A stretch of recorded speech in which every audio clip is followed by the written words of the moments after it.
आज हम बात करेंगे ड्रामा सीरियल दुनियापुर की, जिसमें आपको दिखाया जाएगा कि शामिर मीर हसन से कहता है कि मेरे पास एक प्लान है जिसके के ज़रिए हम अपने बाप नरोज आदम को नवाबों की कैद से छुड़वा सकते हैं। मीर हसन शामिर से पूछता है कि क्या प्लान है तुम्हारे पास। तो बताता है कि हम रात की तारीकी में नवाबों की हवेली पर हमला करेंगे और उनके सारे आदमी को मार देंगे। इस तरह से हम अपने बाप नरोज आदम को उनकी कैद से भी छुड़वा सकते हैं। मीर हसन शामिर की बात मान जाता है। इधर नाजरीन आप देखेंगे कि नवाब अना से कहता है कि हमसे बहुत बड़ी गलती हो गई, हमें उसी दिन शामिर और नरोज आदम दोनों बाप बेटे को एक ही दिन मार देना चाहिए था। इस तरह से नरोज आदम की नस्ल भी ख़त्म हो जाती और दुनियापुर हमारे कब्ज़े में आ जाता, लेकिन हमने शामिर को छोड़ दिया है।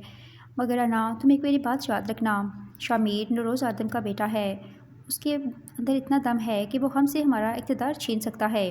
अना कहती है कि मैंने जो कुछ शामिर के साथ किया है, इसके बाद वो ज़िंदा लाश बन चुका है और ज़िंदा लाश कुछ भी नहीं कर सकती।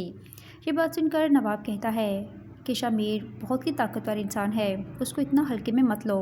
तो अना कहती है कि अगर उसने कुछ भी किया तो मैं उसे गोली मार दूँगी, क्योंकि जब मैंने पिछली बार उस पर हमला किया था तो मुझे अफसोस हुआ था, मगर अब मैं अगर उसे मार दूँगी तो मुझे खुशी होगी।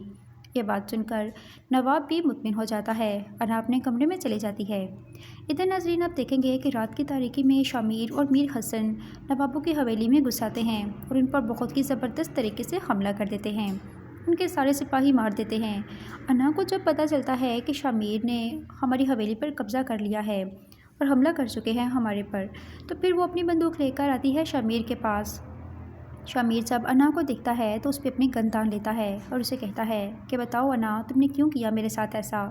तो अना कहती है कि तुम्हारे बाप ने मेरे सारे भाइयों को कत्ल कर दिया, मैं अपने बाप का वाहिद सहारा हूँ, इसलिए मैंने मोहब्बत को छोड़कर अपने बाप का साथ दिया है और यही मैं करूँगी। शामिर कहता है ठीक है, अब मरने के लिए भी तैयार हो जाओ। साथ की नाजरीन आप देखेंगे कि मीर हसन नवाब को पकड़ कर ले आता है और शामिर के पास घुटने में बिठा देता है। अना जब अपने बाप को इस हालत में देखती है तो रोने लग जाती है। शामिर कहता है कि तुम मत रो, मैं तुम्हें कुछ नहीं करूँगा। मीर हसन कहता है कि शामिर, ये वक्त है, हमें नवाब और उसकी बेटी अना को यहीं पे कत्ल कर देना चाहिए।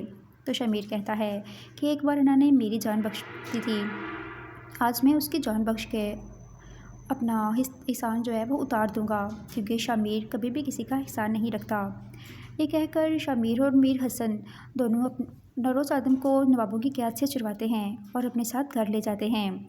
शामिर नवाबों का बहुत ही अहम बंदा ज़मीर अपने कब्ज़े में ले लेता है और उसे अपने साथ ले जाता है।